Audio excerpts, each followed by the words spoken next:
Hello, everybody. This is Frank with Iron Age News on South Florida Conservative News Center. It's Tuesday, June 17th, around 10:30 in the morning, Eastern Seaboard.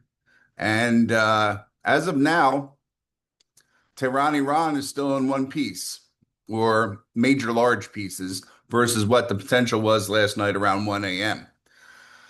Those of you who have been following it realize that there had been a couple of calls that went out. The president of the United States obviously was concerned enough to leave the G7 summit and return to the United States uh, because of them. What we have seen up until now is that Israel has devastated Iran's command and control infrastructure through an aggressive and successful bombing campaign. Iran has lashed out with its remaining missile arsenal, probably in a face-saving or Fuhrer bunker type of way. Still dangerous, but largely reactive. Israel, this is where it gets into conjecture, supposedly has troops on the ground that are hunting down a variety of targets of interest, and more especially trying to capture Ayatollah Khamenei himself, which would be the masterstroke of this whole operation. In an operation consisting of huge amounts of masterstrokes. All right. So Israel now is prioritizing the destruction of nuclear enrichment and bomb making sites. They believe from their intelligence that the Iranians have enriched uranium up to 80 to 85%, which puts you in the world of like the dirty bomb and moving up from there. So as far as Israel is concerned, the handwriting is on the wall for these guys. There is not going to be a whole heck of a lot of negotiating space. The word that came out, which was not is not, I guess, everywhere right now, was the fact that the Israelis had said, "Hey, if you do not deploy the Moab or deploy it under our auspices, which is a very large bomb that we have. It's called massive ordnance air bomb, air blast bomb, the mother of all bombs, if you remember it. And it's able to neutralize hardened underground facilities and can go through tens of feet of material. And the thing is, they would like to bury these facilities. The bombs that they have, you're chipping away at it, whereas Moab can do all the damage pretty much at one time. If the United States did not deploy this or does not deploy the Moab, Israel is implicitly threatening to use low yield nuclear weapons, which they have, which would be the um, the smaller bombs, the Sling of David, all those things that you hear about that they have, and they would use them to make sure that nobody can go near these sites for like 50 years because they'll have the effect of the dirty bomb, like the neutron bomb, if you remember the neutron. You can look these bombs up. I mean, there's so many anymore. We had so many for so many years, you sort of forget which one does what. But the idea is to deny access to this facility forever. And 50 years is an awfully long time for the radiation. The problem is where this one facility is about 75 miles north of Tehran. If they hit it with that nuclear weapon and the wind is blowing the wrong way, it'll blow into Tehran, or worse, it could blows the another direction. It could blow out to sea and actually over to the United States at some point. If those of you who are familiar with Florida know that we get a sandstorm from the African desert, from the Sahara every year. The wind blows that much and that long that grit from the actual desert comes down and sits on my windowsills until I clean it off. So the same could be said for nuclear material. So basically, it's a lot of danger right there with the use of these little atomic weapons on behalf of the Israelis. So, like I said, they're talking about this. At the same time they're talking about this, Iran is saying, we've talked to Pakistan and, we're all Muslims together. And if a nuclear weapon is used in Iran, the Pakistanis will retaliate against Israel with their nuclear arsenal. And somehow North Korea may be involved. Nobody's quite sure how, but they seem to want to be involved in this whole thing too. So that is what brought President Trump to have to leave the G7, which signals a critical shift in crisis response, or as you're going to say, decision calculus. So what we did is we came up with a few scenarios. They're just very brief because we're not quite sure what's going on. There's a lot of things in play. As you know, the Nimitz battle group is also moved into the theater. So that allows you to have two, what we used to call super carrier battle groups in theater. We have everything that is on an island that we don't want to talk about, which includes the B-2 bombers, which includes the Moab, and probably includes nuclear weapons as well. So you have a lot of bad toys laying around, and somebody's going to want to use them. The neocons, of course, are let's get in there and invade Iran. Most people with half a brain are saying, let's see if the Iranians rise up and start to overthrow the government. Most of the heads of the bad guy division, the IRGC, the Iranian Republican Guard units, are dead. A good number of the other ones are running for cover because they don't live out their life in luxury somewhere, or they'll be able to just become another group of terrorists at large, like ISIS and ISIL and Al Qaeda, and continue to work for hire wherever they have to. All right. So let's go through a couple of these. You can probably have some of your own, but these are fairly typical. Now, whichever way we go, who knows? But this would be one. So first of all, scenario number one, which is the U.S. deploys the Moab. Israel stands down off of the nuke. Okay. This is a fairly popular one because the assumption is Israel is forcing our hand to become more involved in this war of theirs. But we would use this weapon as like the lesser of all evils because otherwise it's a nuclear war, a chain reaction nuclear war. Because if Pakistan launches, India launches at Pakistan.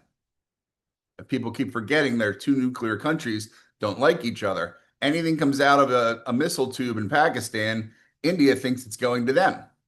So they will launch on Pakistan. Okay. So Israel would accept the use of the United States as the Moabs to neutralize Iranian nuclear sites. Pakistan and others hold fire as no nuclear threshold has been crossed. Okay. So the result of that is Iran's nuclear program is devastated without a nuke being used. Pakistan avoids having to defend Islam with a nuclear reprisal and also gets to live another day because they would most definitely be decimated by the Indians' nuclear arsenal and whatever we would get up to. And the U.S. buys diplomatic credibility while avoiding nuclear fallout. The risk, of course, Iran may still become a failed state or lose military cohesion, which it is, opening a power vacuum possibly exploited by Russia, China, or any number of terror groups. If you looked in the news, there are already a couple terror groups that have allegiance to the IRGC that are saying, we will fight on regardless of what happens. That's always how it's going to be there. So you don't, you take that for what it is. They're usually criminal types. And if there is a popular elected government, then it's just a matter of time of them mopping the floor up with those guys, right? Hezbollah and militias in Iraq and Syria will also have to escalate because their paymaster is definitely going away, right? So that's one situation. Scenario number two, the U.S. refuses to use Moab. Israel uses low-yield nuclear weapons. The assumption is U.S. refuses to directly participate or wants to avoid global condemnation. Hard to believe at this point because Donald Trump gets blamed for everything. So, but anyway, it could happen. Israel acts unilaterally because it's already said it will act unilaterally to seal the bunkers using tactical fusion weapons. That means less than 20 kilotons. Okay. The immediate outcome, if we believe what we've heard, is Pakistan, bound by public Islamic solidarity and military doctrine, launches a nuclear missile at Israel. And they're figuring maybe the Negev or a military installation, because if it were to send one into Jerusalem or Tel Aviv, it's game over for Pakistan. Israel is prepared for this and can possibly intercept, or it retaliates with its, I think, 15 nuclear weapons. Nobody wants to talk about them, but there's probably 15 of them, which means Pakistan ceases to exist.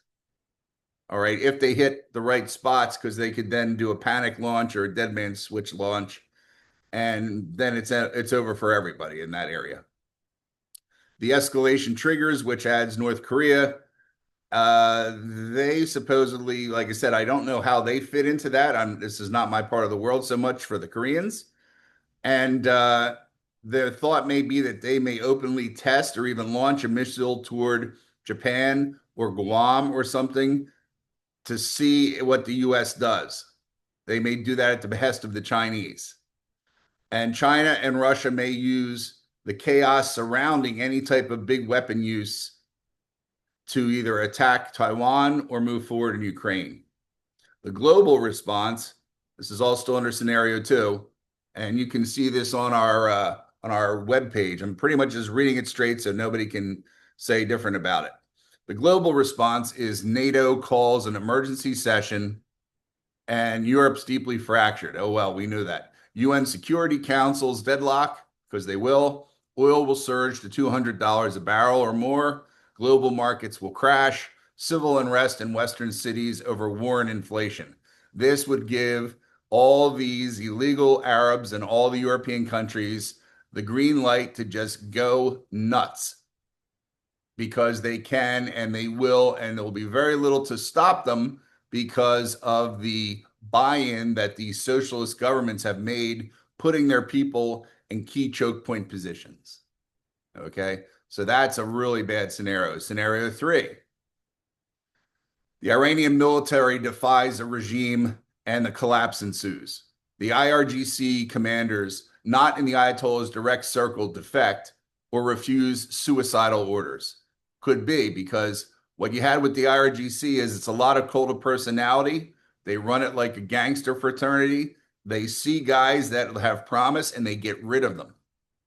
When Trump had killed the last guy, his name escapes me, and who cares because he's a dead man. The reason that was going to take so long to find somebody to fill his place is because he discouraged anybody to be smart around him, because he wanted to keep that job and keep that money. Okay, their government is at least a little more transparent about their generals making money on the side. What can you do, right? But there is a chance that the regular military, the regular Iranian army, may say, hey, this is nuts, and put a couple bullets in whoever they think is in charge of the missiles, which is IRGC guys, and say, hey, don't need to go any further. We got this under control. You're going to have civilian uprisings intensify. The regime will start to crumble, because the only thing that keeps it in charge is brute force. And if the brute force guys are out of the country, it's time for, things to change. A faction of the Iranian military contacts Western intelligence with a proposal for a ceasefire and provisional governance. This would all work under that scenario if it all goes the right way. The result is Israel holds back its nukes. U.S. steps in diplomatically. NATO and the UN may deploy a peacekeeping force or rapid disaster response. Iran becomes a quasi-occupied state, which is going to probably happen at least for some short time, because you have to get all the Islamic extremists and allow them to go to Iranian justice. So it'd be very similar to post-World War II Germany or Iraq in 2003. The challenge is, of course, long-term insurgency, but that's why we don't want to put a lot of guys into the ground there, right?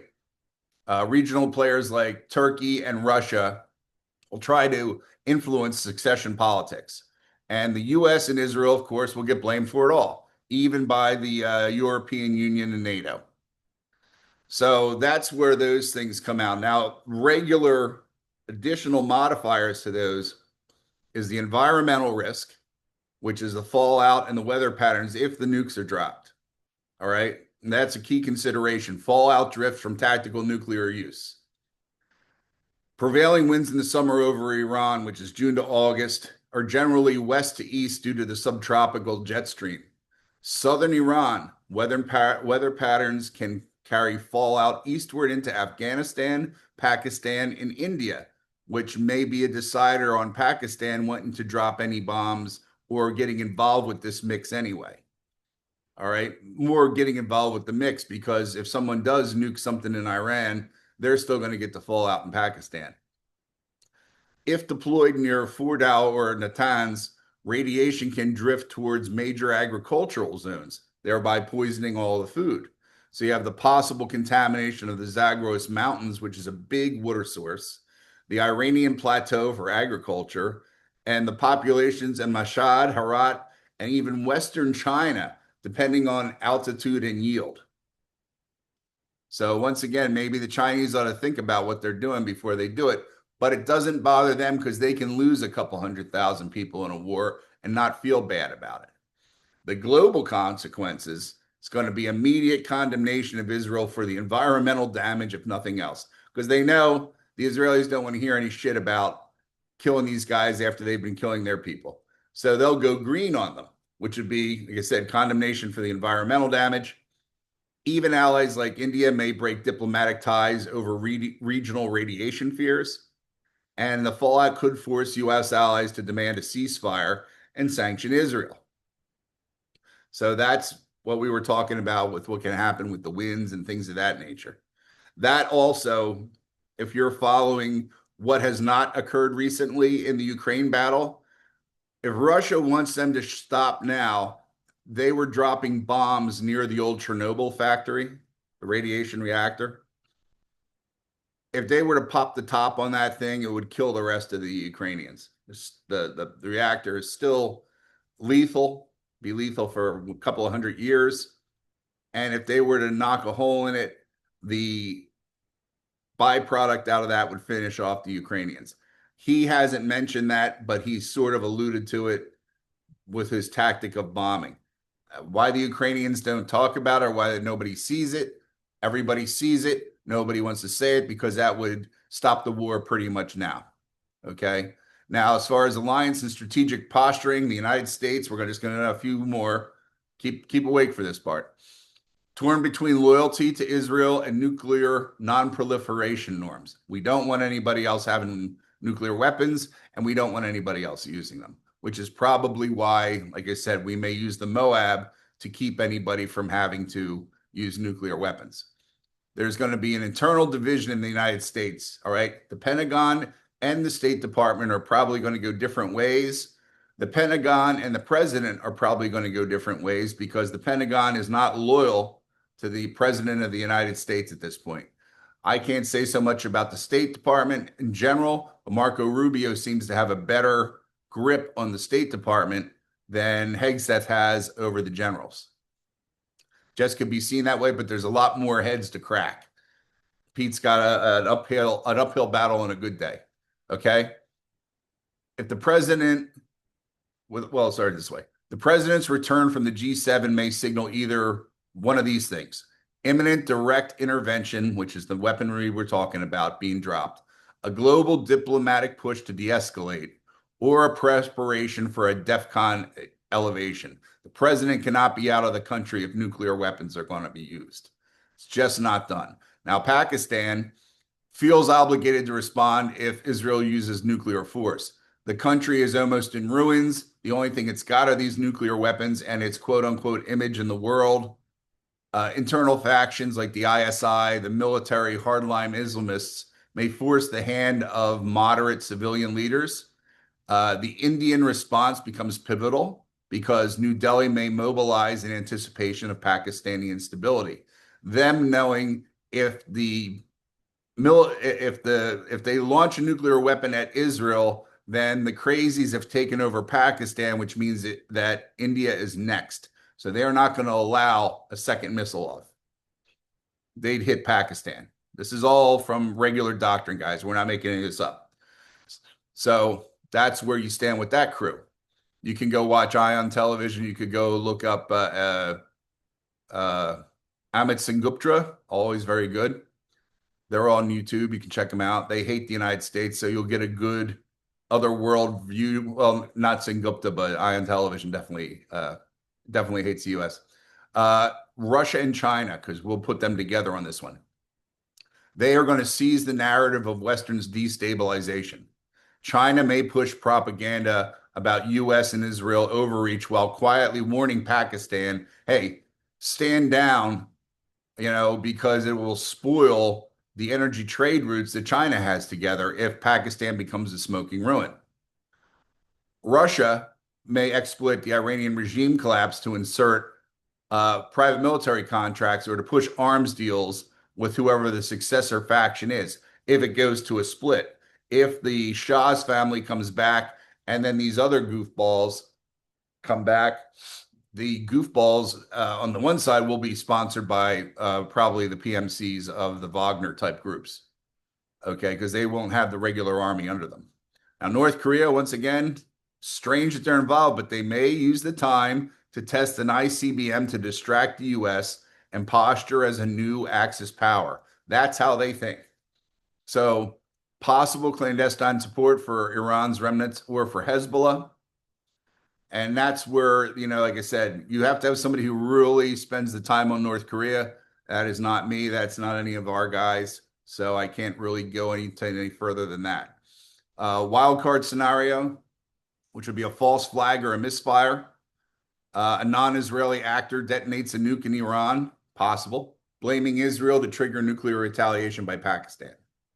Or an accidental launch by a panicked Pakistani military operator, chain reacts all this escalation. Or Israel uses a neutron bomb and claims it was a conventional payload to muddy the international response. The neutron bomb is a tough bomb. That's the one, like I said, the radiation kills people, keeps the buildings up. The idea is to keep a dangerous level of radiation in these facilities so that nobody can go in there and get this enriched uranium out. Grand scheme Hollywood television show. You'd send in special operations guys. Like I said, this is not realistic, what I'm going to say. If you were making a movie of it, you'd send in special operations teams. They would seize the facility intact and hold on to it with support from air cover and this and that and the other thing until the cavalry can come or until they can go in and destroy what needs to be destroyed in a facility like that, which I couldn't even tell you where to start. You could break break all the fluorescent lamps. I don't know. But that would be fantasy land that would occur. Okay. But if it did, it would be great because it would solve all these problems. All right. So the strategic options that are open for the president of the United States, mostly these would be the top four, but there are not a lot because it all depends once again on the flow chart as it's moving. That's going to be the Moab support, which we would consider immediate tactical support. That stops the nuclear shit from rolling. We can handle the bad press. Donald Trump can handle the bad press on this one. Trust me. You may be killing 1,000 people to save millions. And I doubt there's 1,000 people in any of these facilities because the minute they heard that they were killing everybody who's in charge, anybody, as a guy said to me, anybody who had something that had car keys with a set of tires on it has been long gone from those facilities. The lights are still on, the air conditioning's still on. Those places are ghost towns. Okay, so 1,000 people is overstating. You could pressure Israel to delay and launch a global coalition. A lot of the stuff says you have to bring France in, and the only reason you bring France in is because they're such a bunch of fucking haters that they would rather see the world burn. They're involved in look at France's involvement in Iran right now. You're like, what drug is this man on except for haterade? That's all he could be on. The UK, because theoretically they're friends, India, of course, and Japan to lean on Israel diplomatically. The Japanese do business with them as well. Offer UN-sanctioned mission to verify and disable the Iranian sites. Okay, that would be a good thing to do. Accept Israeli nuclear use and prepare for retaliation. That's not my choice, but that is a high-risk option that brings you into a bigger nuclear war. And also push for an Iranian coup or mutiny. If we don't have defectors, I'm sure the Israelis have a bunch of guys lined up who can go out and do more than wave signs. If it is true that Mossad is operating with impunity inside of the borders of Iran, and Netanyahu uses the term hunting, and they are hunting targets, then it is open season on anybody who is not a Persian and who doesn't really want to be in Islam, because that means all the heads are going to roll. An insider said to me yesterday, um, expect them to start killing these guys in other countries. Whatever goes on here, because I used to always say, why don't you just go to Paris and shoot them all in the fucking cafe? Because they're always sitting around in Paris, right? And that would be the same for the Qataris. They have to make this such a massive display that Qatar gets scared straight, which they never do. There's only like 20 of those guys, and they got a lot of fucking balls for only being 25 people. There are more maids and butlers in Doha than there are actually Qataris. There's more servants in the whole country than there are Qataris. So it's not too hard to overthrow that government if the time ever came up. So these are the options that are available. You're going to hear more from different people. These are standard non-fantasy world. Like I said, fantasy is send in the Delta Force, right? Send in SEAL Team 6, Rainbow One, whatever you have to send in. It would be nice to say you could do it. It would be a logistical nightmare. And like I said, if Mossad's already there, Mossad, if they aren't inside of the facilities, are making their way to them. The ones that are not shooting everybody who is IRGC are probably making their way to secure these facilities by hook or by crook. When you have total domination of the airspace and the battle space, which it seems to be what Israel has, then if you need them to drop a pallet full of this and a pallet full of that from a cargo aircraft, you can do it with impunity, because nobody wants to pick their head up out of the trench because they know they're going to get it whacked. Launching the missiles is not some super brave patriotic thing. The hatch opens, the missile shoots, the hatch closes. It's not a big deal. They're not sitting there throwing rocks at the jets. So that's what we have for you on this one. Any other information, we'll of course forward it out as fast as possible if it's verified. And that's where we stand. Any other questions on it, feel free to like and comment, and we will get back to you as soon as possible. Thank you very much, and we'll talk to you later on.